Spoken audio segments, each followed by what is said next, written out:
Hi everyone. Okay, so I'm going to attempt a bit of repair on my Gen 7 Celica today. So it's having a couple of issues. So I've got my diagnostic reader plugged in here, and if we go to stored codes, we can see, I hope you can read that okay, there are no stored codes. However, if I look at pending codes, we get the dreaded P0420. So to fix this, I think that it could be the Lamba sensors, the O2 sensors in the exhaust before and after the cat. So the easiest thing to do is change those out. There are a couple of different types you can get. From what I've read, the aftermarket, the non-Denso ones, the ones that aren't used by Toyota, do not work, and you will still get this error coming up. So the two that I have are two Denso sensors. Those are the part numbers. I'll stick those in the comments as well. Yeah, they're new part numbers. The part numbers have been updated, so I'll stick the old and the new part numbers up. Yes, I want to exit that. So what I'm going to do is I'm going to change them both out, and hopefully that pending code will go away. If not, could be the catalytic converters on the way out. This car only has, what is it, 85,000 miles on it though, so I doubt that it will be the catalytic converter, but we never know. Okay, so I'm currently letting the car warm up a bit so that it's hopefully a bit easier to take the sensors out. Yeah, let's get to it. First things first, you want to take out the footrest, and then you just want to peel back the carpet. There's a couple of clips and stuff, just be careful when you do it that you don't wreck anything. And then I've got these two cables that are disappearing out and under, one to the front, one right here, and they should be for the Lamba sensors that go to underneath the car. So now we'll get under the car, we'll disconnect one of the Lamba sensors and see if we can figure out which one's which and get them changed out. Okay, so I'm aware the lighting isn't great here, but as you can see, this piece in the middle of the exhaust, that is our catalytic converter. You can see the O2 sensor before the cat, and then you can see this one with the exposed wires, which I'm going to try to remove first because I've already pushed the grommet through. Okay, so let's get stuck in and see if we can do this.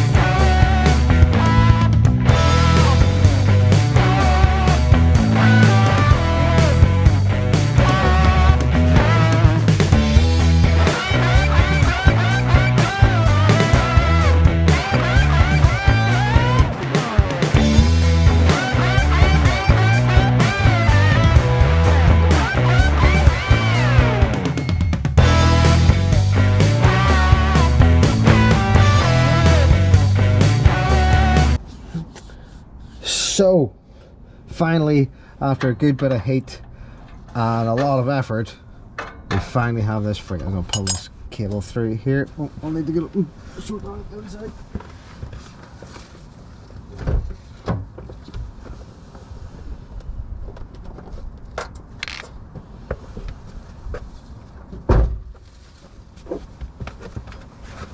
I was just a bit caught on the carpet.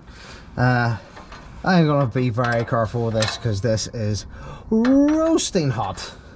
Yeah, let's see if we can get that out of the way.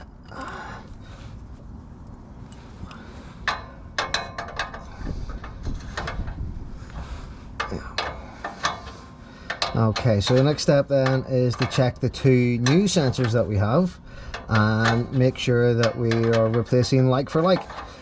We don't want to put the wrong sensor in the wrong place because that's probably going to give us even more codes.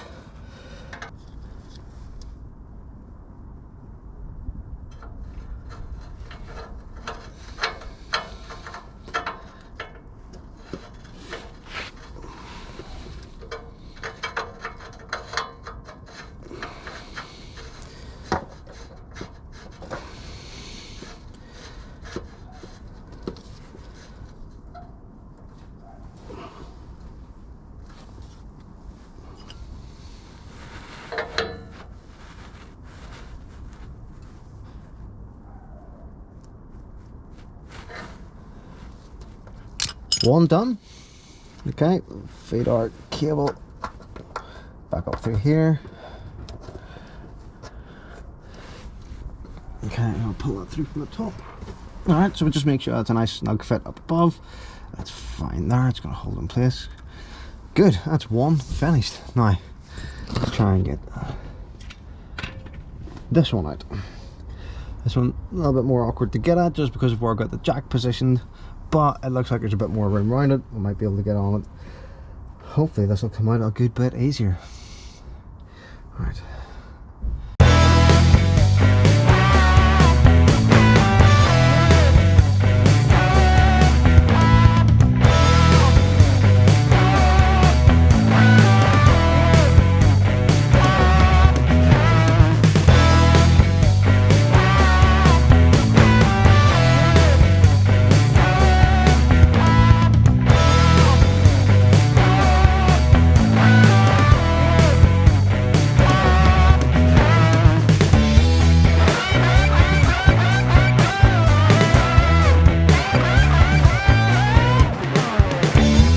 Okay, and in goes sensor number 2.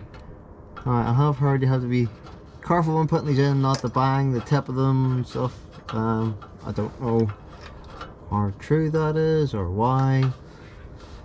As I've said before, I'm basically a curious idiot with a handful of tools, so okay, let's go. Where's my spanner?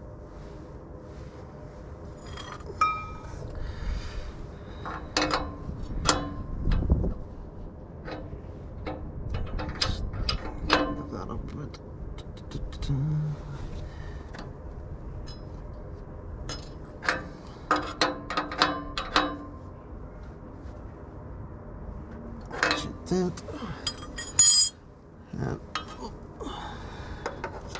take this back up through this hole. Now this one's a bit tricky because there's some like sound deadening stuff on the floor and the inside, so I need to get up and pull this through and get the grommet into place correctly on all the rest of that. So yeah, hopefully in a minute we're starting the car.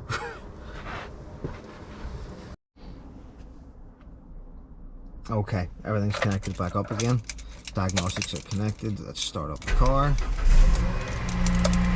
see how we go. Here's hoping this works. So, enter, connect the car, and diagnostics, yeah. Connect. I hope this is all clear enough so you can see it. Let's get a bit closer to the screen.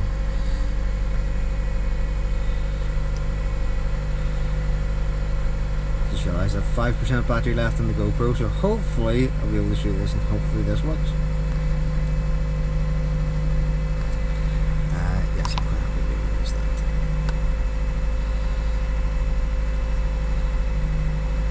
that. Codes found.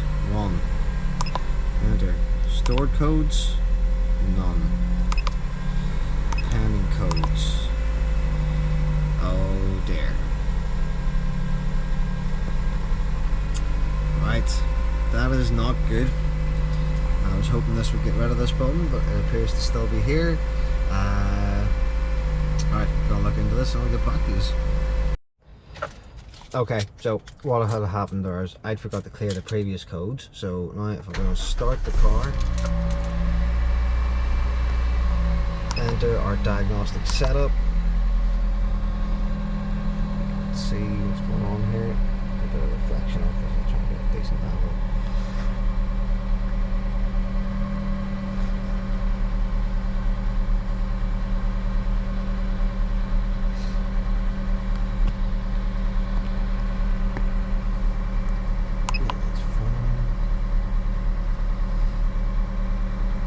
Codes find 0. So just to be sure, if we hit read codes, stored codes, there are none. And if we go to pending codes, there are none. So 120 quid thereabouts, plus an hour or two by the time I got everything sorted, and we have got rid of the P0420 error on Gen 7 Celica.